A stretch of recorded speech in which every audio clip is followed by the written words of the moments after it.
Au nom du Père et du Fils et du Saint-Esprit, Amen. Bien chers frères et sœurs, que la paix et la joyeuse espérance de l'Avent soient avec vous dans vos cœurs.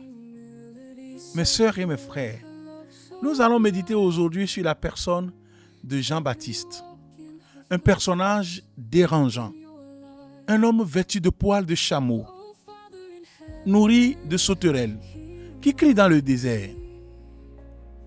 C'est Jean-Baptiste. Et si je devais le décrire avec une image de notre temps, je dirais qu'il est le trafic jam, le bouchon de notre avant. Vous voyez, nous aimerions avancer sereinement vers Noël, dans une belle atmosphère de cantiques et de lumière.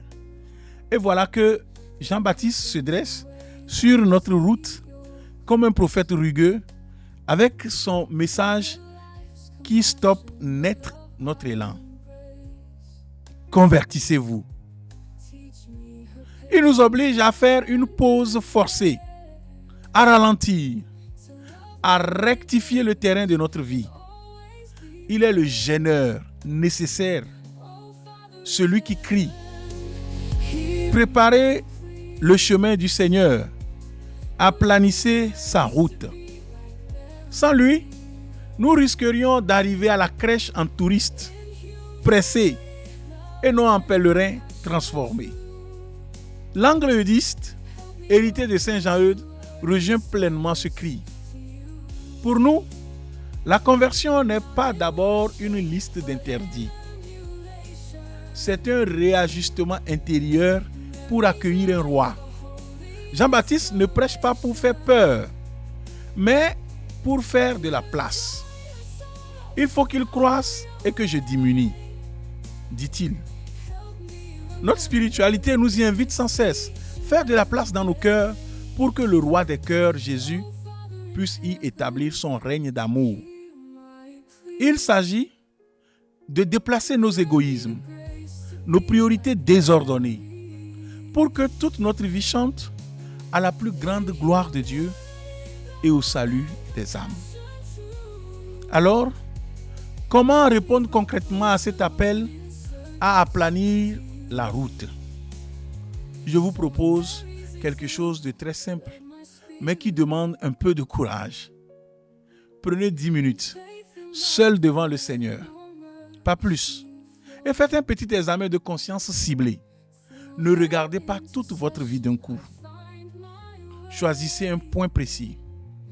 Une relation familiale qui est un peu tendue, une habitude au travail, le commérage, l'impatience, une négligence dans votre prière, une addiction légère à votre écran.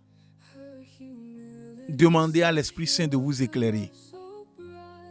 Regardez cette situation avec honnêteté et demandez-vous, en quoi est-ce une montagne d'orgueil ou une vallée de découragement qui obstrue le passage du Seigneur dans ma vie? Et puis, demandez simplement la grâce de rectifier le terrain, la grâce du pardon à offrir, d'un premier pas à faire, d'une parole à taire, d'un temps à reprendre. Frères et sœurs, unissons maintenant nos cœurs dans la prière et prions ensemble.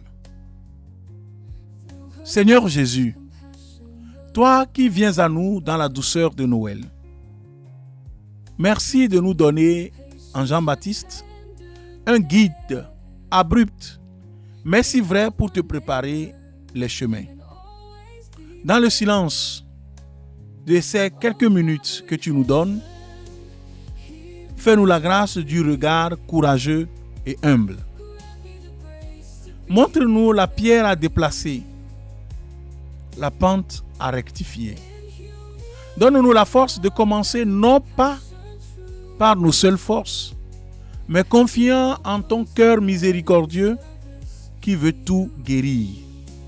Ainsi, nos cœurs aplatis et ouverts seront une belle route royale pour t'accueillir, toi, notre roi et notre sauveur. Amen. Que Dieu Tout-Puissant, Père, Fils et Saint-Esprit vous bénissent et vous gardent dans l'espérance joyeuse et active de sa venue. Amen. Portez-vous bien et bonne route vers Noël.